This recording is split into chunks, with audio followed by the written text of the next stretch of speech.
Hi, this is Jeremy with Coastline Claims. I'm going to do a quick video to show you how we do our hail mapping and documentation for all of our presentations and our reporting. I've already opened up one of the things in Photoshop. First thing that we want to do is go to our background layer and go to filter.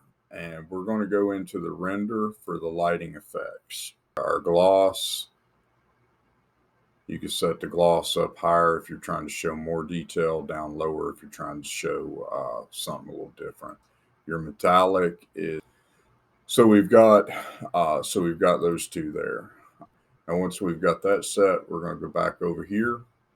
We're going to create our channel. We're going to create an alpha channel.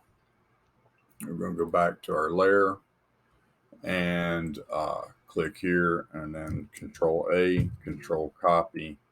Go back to our channel, and we're going to paste it there. Okay. Go back to our layers, and on our background layer, we are going to go up here to filter. We're going to go to blur, Gaussian blur, and you can see 2 pixels blurs this out quite well. So we've got that set. Now we're going to go up here and we're going to go down to stylize, find edges, and you can see when we turn off the upper layer, you can actually see how this is going to look here. Okay, now go back up here to this, and we're going to go to sharpen the edges, and then we're going to go back to sharpen, and we're going to hit unsharp mask. And then this, we can slide this out to get more or less definition as we see fit. I think with this one, we're gonna need a little bit more definition here. We'll take the radius down on these to 2, and this threshold, you can see we could set it to where it shows more deviations. But once we've got that done, we're going to click on our layer. We're going to go back up here and go to render. And of course, we can go back into our lighting effects and see if there's anything that we need to change. Now we've got the alpha channel in here. We can pick that and start playing with the height of this. And you can see I can take the height down, and you can see how that changes the texture of the thing here. And we can go in the other way to show the same thing, right? Like if we want to show more definition of the wireframe, we can show that. I'll hold on a second, and I'll show you what I'm talking about. So when we go back to here, it pops it in. We can turn our other layer on. And then when we select this layer, we can set our opacity. And now you can actually see the topographical look of this, and how we've got the good granule definition. All the granule density is relatively the same except where our hail strike hit. Now we can go in here and add a black and white layer to this, a black and white mask, and then that gives you this nice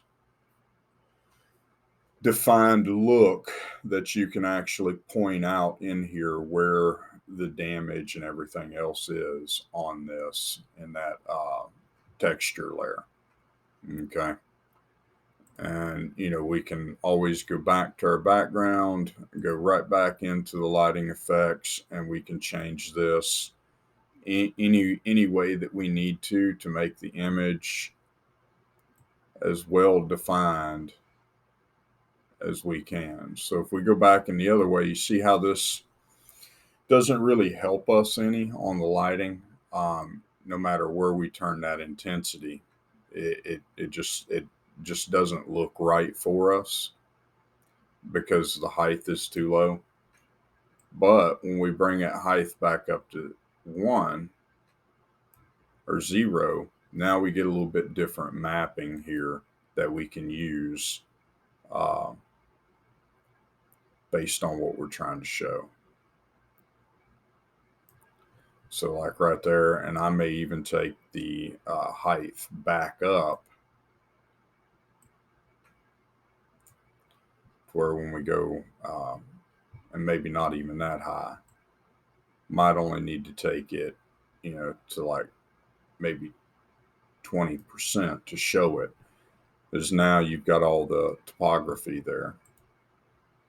So when we drop it back in, we turn all the layers on.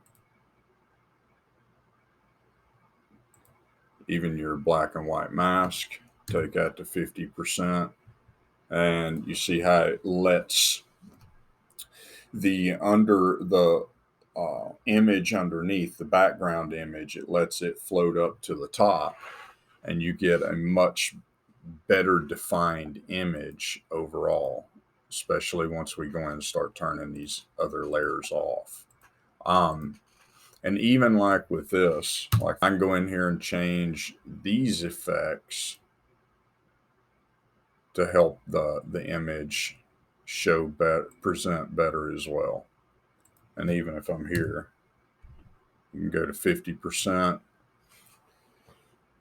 And now you can actually see where the hail hit here. And you've got the two different bruising areas there. And you can even take this opacity on up to show it a little bit better, or even showing it like that.